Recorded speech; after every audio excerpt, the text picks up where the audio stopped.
सोचिए, दिसंबर की एक तूफानी रात है। चारों तरफ घना अंधेरा और जोरों की बारिश हो रही है।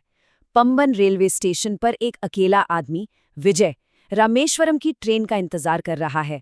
उसे उसे इस बात का जरा भी अंदाजा नहीं था कि ये इंतजार उसे एक ऐसे सफर पर ले जाने वाला है जहां से कोई कभी वापस नहीं आता।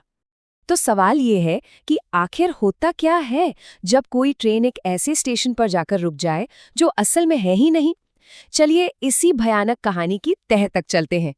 ये एक ऐसा रहस्य है जो हकीकत और वहम के बीच की सारी लकीरों को मिटा देता है। अब मौसम था कि बिगड़ता ही जा रहा था और तभी अचानक से प्लेटफॉर्म की लाइट चली गई। हर तरफ घुप अंधेरा। विजय को तो यही लगा कि भाई इतनी खराब वेदर में ट्रेन तो कैंसिल ही हो जाएगी। लेकिन तभी उसे एक जानी पहचानी लेकिन थोड़ी पुरानी सी ट्रेन के हॉर्न की आवाज सुनाई दी और देखते ही देखते एक ट्रेन प्लेटफॉर्म पर आकर रुक गई। विजय फटाफट ट्रेन में चढ़ गया। अंदर देखा तो पूरा डिब्बा खाली, एकदम सन्नाटा। खैर, वो अपनी सीट पर बैठा और शायद थकान की वजह से उसकी आंख लग गई और बस इसी के साथ ट्रेन अपने उस डरावने सफर पर निकल पड़ी। थोड़ी ही देर हुई होगी कि विजय के चेहरे पर पानी की कुछ बूंदें गिरी और उसकी नींद खुल गई। वो एकदम से हड़बड़ाकर उठ बैठा। ट्रेन एक जगह रुकी हुई थी, डिब्बे में वही अंधेरा और बाहर बस बारिश की आवाज। उसे कुछ बहुत ही अजीब सा महसूस होने लगा था। विजय ने अपनी कलाई पर बंधी घड़ी में टाइम देखा। रात के 12:05। अरे, ये तो वही टाइम था जब वो ट्रेन में चढ़ा था। उसे लगा, ये कैसे हो सकता है। उसे अच्छे से याद था कि ट्रेन स्टेशन से चल पड़ी थी और उसे सोए हुए भी काफी देर हो चुकी थी। तो उसने सोचा, मेरी घड़ी जरूर खराब हो गई है। लेकिन असली झटका तो तब लगा जब उसने अपनी जेब से मोबाइल निकाला। उसकी बेचैनी और बढ़ गई क्योंकि मोबाइल में भी वही टाइम था, ठीक 12:05। अब डर धीरे धीरे उसके दिल में समा रहा था।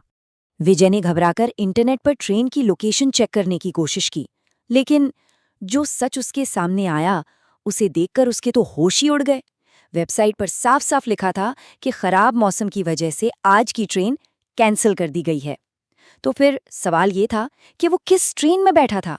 उसने घबराते हुए अपने मोबाइल की फ्लैशलाइट ऑन की और डिब्बे को ठीक से देखा, और जो नजारा उसकी आंखों के सामने था उसे देखकर उसकी रूह कांप गई। खिड़कियों पर जंग लगा हुआ, कांच टूटे हुए, पंखे टेढ़े मेढ़े और पूरे फर्श पर पानी। ऐसा लग रहा था मानो ये डिब्बा सालों से किसी कबाड़ में पड़ा हो। जब काफी देर हो गई और ट्रेन आगे नहीं बढ़ी तो विजय ने सोचा कि नीचे उतरकर मदद मांगता है।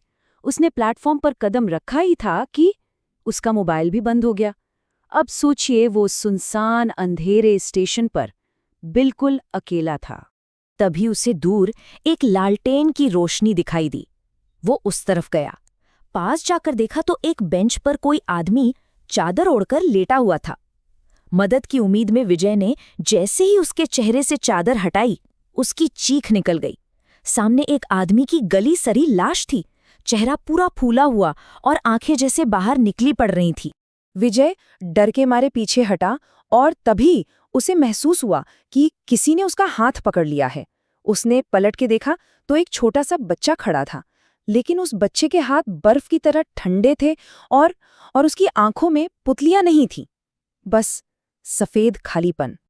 तभी एक सीटी की आवाज आई और अंधेरे में से एक टीटीई निकलकर सामने आया। उसने विजय को रोका और कहा, जो यहां आता है वो कभी वापस नहीं जाता। ये एक चेतावनी थी या शायद एक आखिरी फैसला। अचानक स्टेशन की लाइटें जलने बुझने लगी। उस हल्की सी रोशनी में विजय ने देखा कि उस टीटीई का चेहरा भी किसी लाश की तरह फूला हुआ और भयानक था, और वो अपनी बेजान आंखों से बस विजय को ही घूरे जा रहा था। तभी विजय की नज़र अपने पैरों पर गई। स्टेशन पर रेत और पानी बहुत तेजी से भर रहा था।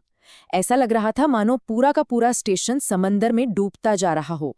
वो घबराहट में भागा और तभी उसकी नज़र स्टेशन के बोर्ड पर पड़ी। उसे पढ़ते ही उसकी सांसें जैसे अटक गईं। बोर्ड पर लिखा था, धनुषकोडी। ये तो वही जगह थी जो 50 साल पहले एक भयानक तूफान में समंदर में समा गई थी। विजय को समझ आ गया कि वो किसी स्टेशन पर नहीं बल्कि एक कब्रगाह में खड़ा है। विजय को अब यकीन हो गया था कि वो किसी भयानक सपने में फंस चुका है, जिससे निकलना नामुमकिन है। तभी प्लेटफॉर्म पर खड़ी उसी ट्रेन ने एक लंबा हॉर्न दिया। अपनी जान बचाने की आखिरी कोशिश में वो दौड़कर वापस ट्रेन में चढ़ गया। अगली सुबह जब उसकी आंख खुली तो उसे लहरों की आवाज सुनाई दी। उसने देखा कि वो रामेश्वरम के बीच पर है। सुबह हो चुकी थी, सूरज निकल आया था, सब कुछ नॉर्मल था। उसे लगा, चलो शुक्र है, वो एक बहुत ही बुरे सपने से जाग गया है। लेकिन तभी उसकी नज़र थोड़ी दूर पड़े एक पुराने जंग लगे ट्रेन के डिब्बे पर पड़ी। उसका दिल जोर जोर से धड़कने लगा। वो धीरे धीरे उस डिब्बे के पास गया और उसने अंदर झांका। अंदर, ठीक उसी सीट पर जहां वो पिछली रात बैठा था, उसकी अपनी ही गली सड़ी लाश पड़ी थी। तो विजय के साथ जो हुआ वो कोई सपना नहीं था। नहीं, वो असल में उस भयानक त्रासदी का हिस्सा बन चुका था जिसने धनुषकोडी को हमेशा के लिए वीरान कर दिया। इस पूरे खौफ के पीछे एक बहुत दर्दनाक हकीकत छिपी है। देखिए, धनुषकोडी कभी भारत के एकदम सिरे पर बसा एक बहुत ही फलता फूलता शहर था। लोग तीर्थ के लिए आते थे, व्यापार होता था, पंबन से धनुषकोडी तक एक रेलवे लाइन भी थी। लेकिन फिर एक रात ने सब कुछ बदल कर रख दिया।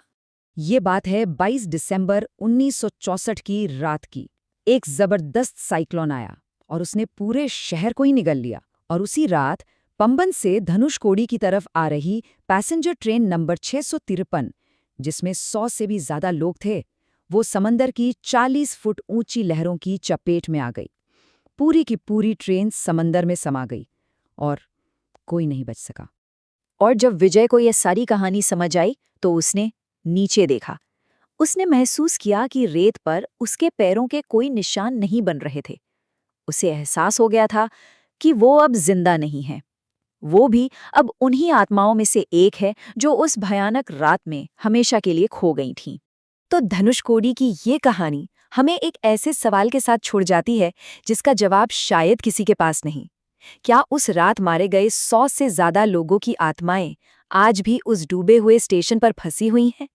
क्या वो आज भी उस ट्रेन का इंतजार कर रही हैं जो उन्हें कभी उनकी मंजिल तक नहीं पहुंचा पाई?